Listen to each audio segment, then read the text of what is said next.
গেছে, জল তো আর দেওয়াই হলো না। চলো মা, বাড়ি ফিরে যাই। আমার যে খুব খিদে পেয়েছে মা, বাড়ি ফিরে তুমি আমাকে খেতে দিবে। ঠিক আছে, চল মা। এরপর টুনি আর টুকি মিলে বাড়ি ফিরে যায়। এদিকে এক কালু কাক টুনির জমির উপর দিয়ে উড়ে যাচ্ছিল।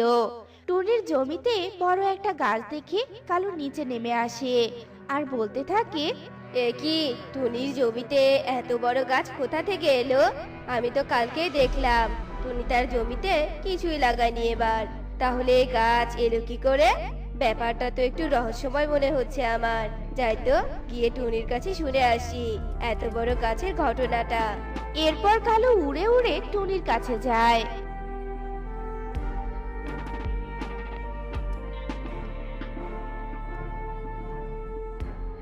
আর টুনিকে বলে, কি রে টুনি, আসার সময় দেখলাম তোর জমিতে অনেক বড় একটা গাছ হয়েছে। তা ওটা কিসের গাছ লাগিয়েছিস তুই? আর কালকে তো আমি তোর জমিটা ফাঁকা দেখলাম, আজকে কি করে এত বড় গাছ হলো? আরে কালু দাদা, আর বলো না, কাল গিয়েছিলাম উত্তরের বন ঘুরতে। আসার সময় ছোট্ট একটা চারা গাছ নিয়ে এসেছিলাম আর সেটা জমিতে লাগিয়ে দিয়েছিলাম। আজ সকালে যখন গাছটাতে জল দিতে যাই, তখন ও মা, দেখি কি জানো, গাছটা অনেক বড় হয়ে গেছে। ওটা যে কিসের গাছ সেটা তো আমিও জানি না গো কালু দাদা।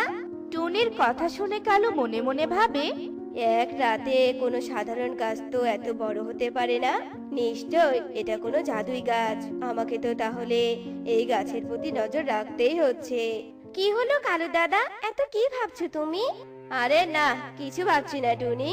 শোন, আমার না এখন অনেক কাজ পড়ে আছে, আমি বরং এখন আসি রে।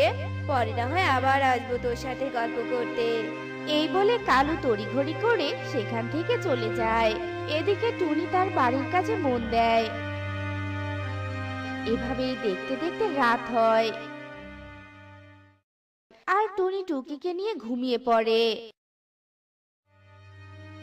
এদিকে টুনির জমির সেই গাছে হঠাৎই অনেকগুলো রসুন ধরে।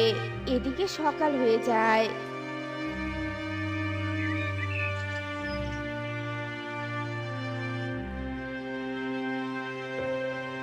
আর কালু ঘুম থেকে উঠে টুনির গাছের কাছে আসে। আর সেই গাছ দেখে তো কালুর চোখ পুরো ছানা বড়া হয়ে যায়। এক রাতে এই গাছে এত রসুন কি করে ধরলো? কি করে ধরলো সে চিন্তা না করে আমি বরং এক কাজ করি, টুনি আসার আগে এই গাছের সবগুলো রসুন বস্তায় বন্দি করে নেই। এরপর এগুলো বাজারে